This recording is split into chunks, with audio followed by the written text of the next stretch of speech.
दोस्तों आज हम डिफरेंसेस देखेंगे एक पुअर माइंडसेट और रिच माइंडसेट के बीच में। इसके लिए मैंने 3 बुक्स का सहारा लिया है, rich dad poor dad, 7 habits of highly effective people और द ई मिथ रिविजिटेड। दोस्तों सबसे पहला डिफरेंस एक पुअर माइंडसेट और एक रिच माइंडसेट वाले लोगों में ये है कि रिच माइंडसेट वाले लोग सबसे पहले अपने लिए एसेट्स बनाते हैं जो उनको हर महीने पैसे लाके दें और उसके बाद सारी कंफर्ट की चीजें खरीदते हैं। लेकिन गरीब माइंडसेट वाले लोग दिखावे के लिए, शो के लिए सारी यूजलेस चीजें खरीद लेते हैं और उसके बाद उनके पास पैसे ही नहीं बचते कहीं अच्छी जगह इन्वेस्ट करने के लिए और वो पूरी जिंदगी गरीब ही रह जाते हैं। इसका मैं एक रियल लाइफ एग्जाम्पल देना चाहता हूँ। कॉलेज टाइम में मैं एक कॉलोनी में रहता था जहाँ पर 6 या 7 घर थे। वो सारे के सारे बहुत ही अच्छे तरीके से डिजाइन करे गए थे, काफी खूबसूरत। उन सब घरों में से सिर्फ एक घर इनकम्प्लीट था और वो एक बिजनेसमैन का था। बाकी सारे घर डॉक्टर्स, इंजीनियर्स और प्रोफेसर के थे। जहाँ पे मैं रहता था वहाँ पे सिर्फ अंकल और आंटी थे और वो दोनों प्राइवेट यूनिवर्सिटी से रिटायर्ड थे एज अ प्रोफेसर और इसीलिए उन्हें कोई पेंशन भी नहीं मिलती थी। जब मैं पहली बार उनके घर गया था तो मुझे लगा था वो बहुत ज्यादा रिच हैं। उनकी कार से लेके इंटीरियर डिजाइनिंग, फर्नीचर, हर चीज परफेक्ट थी। मैं उनके फर्स्ट फ्लोर में एक रूम में रहता था। मैंने बहुत बार नोटिस किया कि अंकल और आंटी की बहस होती थी पैसों के रिगार्डिंग। कोई भी एक्सेस खर्चा उनके बीच में टेंशन क्रिएट कर देता था। एक बार मैं अंकल के साथ उनकी बालकनी में बैठा हुआ था तो मैंने उनसे कहा कि आपके साथ वाले पड़ोसी ने शायद अपना घर कंप्लीट नहीं किया। तो इस पर उन्होंने कहा, हाँ बहुत कंजूस है, कार भी नॉर्मल सी रखी है, एक ही फ्लोर बनाया है, इनकी वजह से हमारी कॉलोनी अच्छी भी नहीं लगती, पता नहीं पैसे खर्चते ही नहीं। थोड़े महीनों के बाद मैं वहां से शिफ्ट हो गया था तो एक बार मुझे अंकल का कॉल आया और उन्होंने कहा कि अगर आपका कोई फ्रेंड है पीजी के लिए तो हमारे पास यहाँ पे वैकेंसी है, आप रेकमेंड कर दीजिएगा। मैंने कहा ओके अंकल। लेकिन मुझे ये बात अजीब लगी कि उन्होंने अगले ही दिन मुझे दोबारा कॉल कर दिया और उन्होंने मुझसे कहा कि क्या आपने किसी फ्रेंड से पूछा? तो मैंने कहा हाँ, लेकिन वो कह रहे हैं कि आपका पीजी काफी कॉस्टली है। तो उन्होंने कहा कि वो तो होगा ही, हम इतनी फैसिलिटीज जो प्रोवाइड कर रहे हैं। और फिर नेक्स्ट डे उनकी दोबारा कॉल आ गई और उन्होंने मुझसे कहा कि हम अपना प्राइस कम करने के लिए तैयार है, आप उन्हें यहाँ पे भेज दीजिए। लेकिन एक्चुअल में मेरे फ्रेंड्स के लिए वो प्राइस भी ज्यादा था और वो वहां नहीं गए। जब मैंने ये पूरी स्टोरी को रिच डैड पुअर डैड की थियोरी के साथ कंपेयर किया तो मैंने ऑब्जर्व किया कि 1 सिर्फ वहां पे एक बिजनेसमैन का ही घर था जिसका एक फ्लोर बना हुआ था और 1-1.5 साल के बाद वो ही घर उस पूरी कॉलोनी में सबसे बड़ा था। उन्होंने 3 फ्लोर्स बना दिए थे और वो बहुत ही सुंदर बनाया था। सेकंड, अंकल ने होंडा सिटी रखी हुई थी लेकिन वो ट्रेवल स्कूटर में करते थे। हो सकता है वो अपने पैसे बचाने के लिए करते हों, लेकिन मैं ये जानता था कि बाहर से बेशक वो बहुत अमीर दिख रहे हों, अंदर से उन्हें पैसों की कमी थी जिसकी वजह से उनके और उनके वाइफ के बीच में बहस भी होती थी।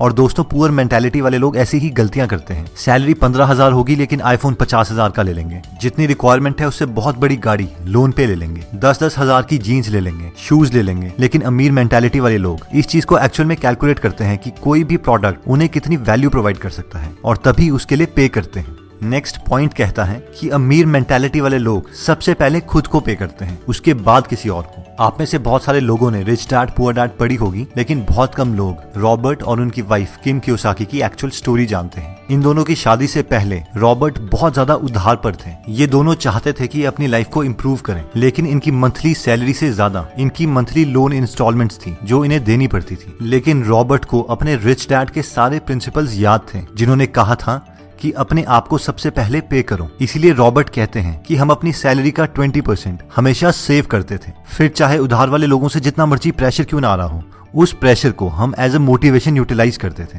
और एक्स्ट्रा काम करके इंस्टॉलमेंट्स के लिए पैसा इकट्ठा करते थे, क्योंकि ये जानते थे अगर ये पहले उधार देने लग जाएंगे और अपने लिए कुछ भी सेव नहीं करेंगे तो ये कभी भी अमीर नहीं बन पाएंगे। और बाद में इन्होंने अपने सेव करे हुए पैसों से ही बाकी इन्वेस्टमेंट्स करी और फाइनली मिलियनेयर बन गए।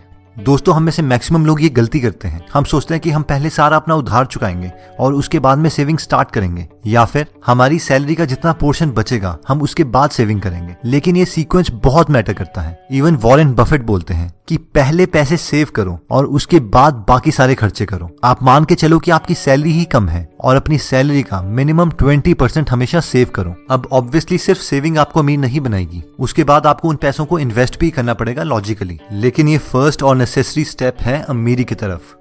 नेक्स्ट पॉइंट कहता है कि अमीर मेंटालिटी वाले लोग अपने स्किल्स को पूरी जिंदगी भर इंप्रूव करते रहते हैं। इसी प्रिंसिपल को 7 habits of highly effective people book में शार्पन द सॉ के नाम से बताया गया है। क्या आपने कभी ये नोटिस किया है कि बहुत कॉस्टली प्रोडक्ट्स की एडवर्टाइजमेंट कभी भी टीवी में नहीं दिखाई जाती? कभी भी फरारी वाले आपको टीवी में एडवर्टाइज करके ये नहीं बोलेंगे कि आप उनसे फरारी खरीद लो। ना ही कोई हेलीकॉप्टर की कंपनी या प्राइवेट जेट की कंपनी आपको अपना प्रोडक्ट दिखाने के लिए पैसे खर्च करेगी। लेकिन अब सवाल आता है कि ऐसा क्यों है? मैक्सिमम पॉपुलेशन तो टीवी ही देखती है। ऐसा इसलिए है क्योंकि ये लोग जानते हैं कि जो लोग इन प्रोडक्ट्स को एक्चुअल में खरीद सकते हैं वो अपना टाइम टेलीविजन में वेस्ट नहीं करते। ज्यादातर मिडिल क्लास मेंटालिटी वाले लोग graduation, post graduation, PhD, post doc कर चुके हैं, इसलिए वो सोचते हैं कि वो रेस्ट डिजर्व करते हैं और उन्हें कुछ नया सीखने की जरूरत नहीं है, और वो आराम से जॉब के बाद घर में आते हैं और टीवी देख के अपने को रिलैक्स करते हैं, क्योंकि वो सोचते हैं वो इस चीज को डिजर्व करते हैं। वैसे ही कहीं मिडिल क्लास बिजनेसमैन घर में आके आराम से सीरियल्स देखते हैं। नई चीजें सीखना उनके दिमाग में प्रेशर क्रिएट करता है। लेकिन रिच मेंटालिटी वाले लोग ये जानते हैं कि उन्हें अपनी स्किल्स पूरी जिंदगी भर इंप्रूव करते रहनी है। नई चीजें सीखना उनका पैशन है, ये चीज ही उन्हें रिलैक्स करती है। अगर हम बिल गेट्स का एग्जांपल लें तो वो माइक्रोसॉफ्ट से रिटायरमेंट ले चुके हैं, वो एक बिलियनर है, उन्हें कुछ करने की जरूरत नहीं है, लेकिन फिर भी वो हर वक्त कोई ना कोई बुक पढ़ते हैं और अपनी सारी बुक्स के नोट्स अपनी वेबसाइट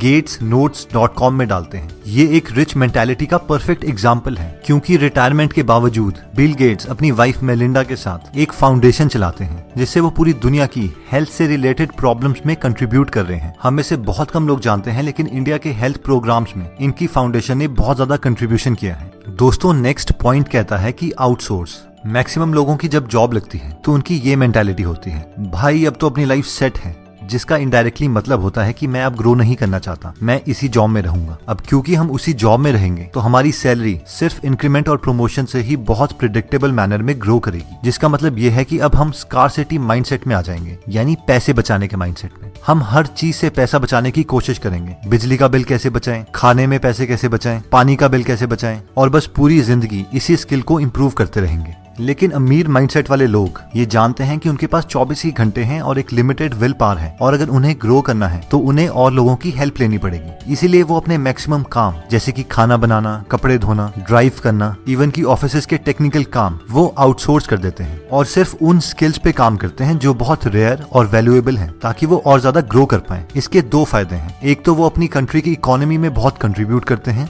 दूसरा इस प्रोसेस में बहुत सारे लोगों को जॉब दे देते हैं। लेकिन एक पुअर मेंटालिटी वाले लोग इन लोगों को देख के बहुत चिढ़ते हैं, यार ये तो बहुत स्टाइल मारते हैं, बिना नौकरों के तो ये काम नहीं करते। लेकिन रिच मेंटालिटी वाले लोगों के दिमाग में कुछ और ही चल रहा होता है। उनका मेन मकसद स्टाइल मारना नहीं, बल्कि अपने टाइम को बचाना होता है, जिसे गलत इंटरप्रेट किया जाता है। अब दोस्तों, इसका मतलब ये भी नहीं है कि आप सारे काम को आउटसोर्स कर दो और बाद में घर में बैठ के दोबारा से टीवी ही देखो। इसका मतलब सिर्फ ये है कि अगर आप ग्रो कर रहे हो और अगर आपको और लोगों की हेल्प चाहिए तो आप अपनी ग्रोथ को रोकोगे नहीं और हिचकिचाओगे नहीं, और इसीलिए कामों को आउटसोर्स कर दोगे। दोस्तों, नेक्स्ट पॉइंट कहता है कि think win win. Human psychology को समझने के लिए रिसर्चर्स ने एक एक्सपेरिमेंट किया। उन्होंने दो लोग जो एक दूसरे को नहीं जानते थे, उन्हें एक कमरे में बिठाया और टेबल पर $100 रख दिए।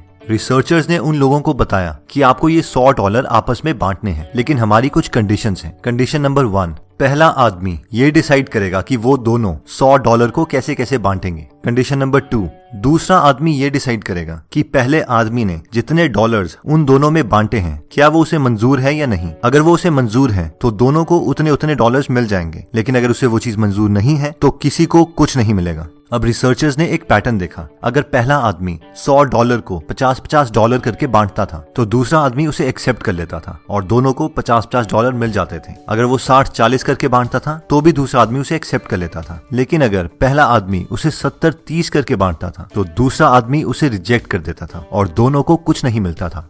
यानी ह्यूमन इमोशंस का टिपिंग पॉइंट 70-30 था। रिसर्चर्स ने ये एक्सपेरिमेंट बहुत लोगों में रिपीट किया, लेकिन ये नंबर 70-30 के आसपास ही आ रहा था। उसके बाद उन्हें लगा शायद $100 डेवलप्ड कंट्रीज के लिए कम है, इसलिए वो डेवलपिंग कंट्रीज गए और उन्हें भी सेम ही ऑफर दिया, लेकिन उसके बावजूद रिजल्ट्स सेम रहे। अगर आप दूसरे आदमी होते तो आपका भी यही डिसीजन होता कि पहले आदमी ने अपने को 70 क्यों दिए और मुझे सिर्फ $30, इसलिए मैं भी उसे 70 क्यों लेने दूं। और शायद आप इमोशनली ठीक भी होते, लेकिन अगर हम इसे लॉजिकली देखें तो आपको वैसे भी कुछ नहीं मिल रहा था। आपको सिर्फ हाँ बोलनी थी और आपको वो डॉलर्स मिल जाते। लेकिन मैक्सिमम लोग इस डील को ना ही बोलते हैं, और ये पुअर माइंडसेट वाले लोगों की साइकोलॉजी है, जहाँ पे जेलेसी, चिढ़, कॉम्पिटिशन जैसे इमोशंस हैं। लेकिन एक रिच माइंडसेट वाले लोग हमेशा अपना दिमाग यूज करके कोई ना कोई ऐसा मेथड निकाल देते हैं जिससे दोनों का फायदा हो सके। वो विन विन में बिलीव करते हैं। विन लूज या लूज लूज वाली डील्स वो नहीं करते। इवन विन विन सिचुएशन में अगर उन्हें कम परसेंटेज भी मिल रही हो, फिर भी वो उस डील को कर लेंगे, क्योंकि वो जानते हैं कि वो हजारों ऐसी अपॉर्चुनिटीज और क्रिएट कर देंगे और अपने लिए और बाकियों के लिए भी एक अच्छा प्रॉफिट कमा देंगे। तो दोस्तों इस वीडियो में हमने 5 पॉइंट्स कवर करें। सबसे पहला था फर्स्ट एसेट्स देन कंफर्ट। सबसे पहले ऐसे सोर्सेज क्रिएट करें जिससे आपको पैसे आए और उसके बाद ही कंफर्टेबल और शो वाली चीजें खरीदें। सेकंड, पे योरसेल्फ फर्स्ट। सबसे पहले खुद को पे करें। हमेशा कोशिश कीजिए कि अपनी इनकम का एटलीस्ट 20% पहले सेव करें, चाहे आप पे जितना मर्जी प्रेशर आ रहा हो। ये मान के चलें कि आपकी सैलरी ही कम है और बाद में उस 20% का कुछ परसेंटेज इन्वेस्ट करना सीखें। थर्ड हमने किया था आउटसोर्स। अगर आप अपने को इम्प्रूव कर रहे हैं और आपको टाइम की जरूरत है तो आप अपने काम आउटसोर्स कर सकते हैं। इन चीजों में कंजूसी ना दिखाएं। फोर्थ, कंटिन्यूसली अपने स्किल्स इंप्रूव करते रहें, नया नया मटेरियल्स पढ़ते रहें। दोस्तों अगर आप फ्री में बुक समरीज पढ़ना चाहते हैं तो हमने गीगल ऐप बनाई है। वो ऐप आप डिस्क्रिप्शन में दिए हुए लिंक पे जाके डाउनलोड कर सकते हैं। और फाइनली आता है थिंक विन विन। ये मत सोचो कि दूसरे को मेरे से ज्यादा मिल गया, आप ये सोचो कि आपको पहले कुछ नहीं मिल रहा था, उसके कंपैरेटिवली अभी आपको कुछ मिल रहा है। और अगर आप टैलेंटेड हो तो आप ऐसी सिचुएशंस बहुत क्रिएट कर दोगे। लाइफ में जल्दी आगे बढ़ना सीखो, क्योंकि हमारी लाइफ इतनी बड़ी नहीं है और हम इस धरती पर हमेशा के लिए नहीं है। दोस्तों कमेंट सेक्शन में आप बता सकते हैं कि आप नेक्स्ट वीडियो किस टॉपिक पर चाहते हैं, ताकि हमें भी फीडबैक मिले और उसी टॉपिक्स को हम कवर करें। इस चैनल को जरूर सब्सक्राइब कर लीजिए और बेल का बटन दबा दीजिए ताकि आप ऐसी नॉलेजेबल वीडियोस कभी मिस ना करें। और इस वीडियो को लाइक जरूर कीजिएगा ताकि हमारा कॉन्फिडेंस बढ़े।